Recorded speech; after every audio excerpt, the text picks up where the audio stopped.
आज फिर नेपाल में धरती हिली और उसका असर उत्तर भारत तक हुआ।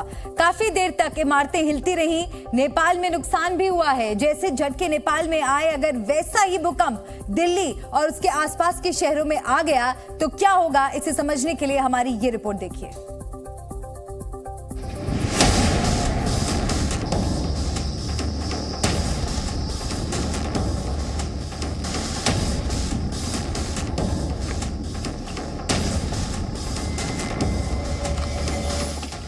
बस कुछ सेकंड और मकान खंडहर हो गए।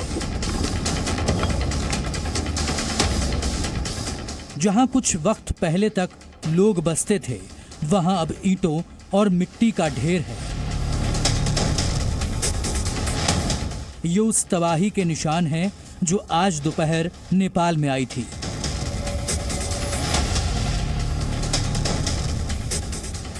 दोपहर 2:30 बजे के आसपास जब लोग खाना खाकर आराम कर रहे थे, तभी इमारतें हिलने लगी। नेपाल के लोग समझ चुके थे कि ये वही जलजला है जो पिछले कुछ सालों से लगातार उनके देश में बर्बादी ला रहा है। भूकंप के झटके महसूस हुए तो फौरन लोग अपने घरों को छोड़कर बाहर निकल आए। दफ्तरों में काम करने वाले भी कुर्सी छोड़कर भाग खड़े हुए। मैं सेकंड फ्लोर पे बैठा हुआ था एक अपने हाउस टैक्स के लिए, तो मेरे को अचानक एकदम बैठे बैठे ही कुर्सी ऐसे हिलने लगी। तो मैंने सोचा शायद मेरे को कुछ तकलीफ़ ना हो, तो मैं 2 सेकंड के लिए देखा तो कुर्सी बहुत तेज़ी से हिल रही थी। फिर मेरे सामने जो ऑफिसर थे, मैंने उनको बोला कि सर चलो भूकंप आ रहा है, तो उनको भी फील हुआ और सामने बॉटल पड़ी थी पानी की, वो भी हिल रही टेबल पे। तो हम एकदम नीचे सबको बोलते हुए नीचे उतर आए हैं।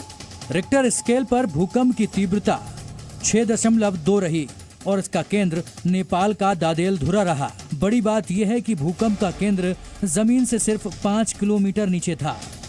जो अर्थक्वेक जहां आया है वो हमारे जो 2 प्लेट्स हैं, जो इंडियन प्लेट और यूएसएन प्लेट, उसकी कोलिजन बाउंड्री पर आया है। और अगर पास्ट में भी अर्थक्वेक देखें तो यहाँ पर नवंबर में भी अर्थक्वेक आ चुके हैं। अभी रिसेंट में जनवरी में भी आए हैं, दैट इज 6.3 मैग्नीट्यूड का अर्थक्वेक था, ठीक है, जो कि दिल्ली में भी फेल्ट हुआ।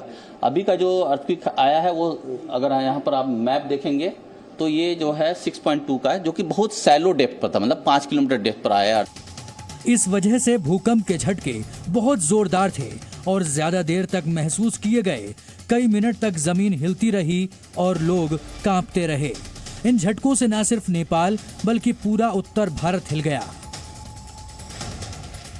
इस अर्थक्वेक की इंटेंसिटी अगर देखा जाए तो 6 था, जो कि हम लोग ने इमीडिएटली अर्थक्वेक जैसे डिसमिनेट किया उसका 6। और दिल्ली में अगर आप देखें तो ये स्लाइटली फेल्ट था, मतलब 3 की मैग्नीट्यूड थी दिल्ली रीजन को जो कवर करता है। और उसी दौरान अगर देखा जाए तो उत्तराखंड से आपके पंजाब में भी फेल्ट हुआ है, दिल्ली में काफ़ी फेल्ट हुआ है, लखनऊ रीजन में, जयपुर रीजन में, कुछ लोग यहाँ बता रहे हैं कि ये अहमदाबाद रीजन में भी फेल्ट बता रहे हैं, उनको फील हुआ है। भूकंप के झटकों से सबसे ज्यादा डर ऊंची ऊंची इमारतों में रहने वालों को रहता है। लिहाजा लोग अपनी जान बचाने के लिए कुछ ही मिनट में सोसाइटी के गेट पर पहुंच गए। लोग अपने घर और दफ्तर छोड़ कर भागने लगे। बिल्डिंग के बाहर भीड़ इकट्ठी हो गई। इतना ही नहीं, केंद्रीय स्वास्थ्य मंत्री मनसुख मांडविया भी अपना ऑफिस छोड़कर कर्मचारियों के साथ इमारत के नीचे आ गए। सोचिए, अगर नेपाल जितनी तीव्रता का भूकंप दिल्ली एनसीआर में आ जाए तो क्या होगा। भूकंप के अलग अलग जोन की बात करें तो सबसे ज्यादा रिस्क जोन 5 में है, जिसमें भूकंप की तीव्रता 8 से 9 रहती है। इसमें पूर्वोत्तर भारत, उत्तराखंड और गुजरात शामिल हैं। जोन 4 में 7 से 8 की तीव्रता का भूकंप आता है। इसी में दिल्ली एनसीआर आता है। इसके बाद आता है जोन 3, जिसमें भूकंप की तीव्रता 6 से 7 होती है। केरल, गोवा, यूपी, गुजरात, पश्चिम बंगाल, पंजाब, राजस्थान और मध्य प्रदेश इसी जोन में है।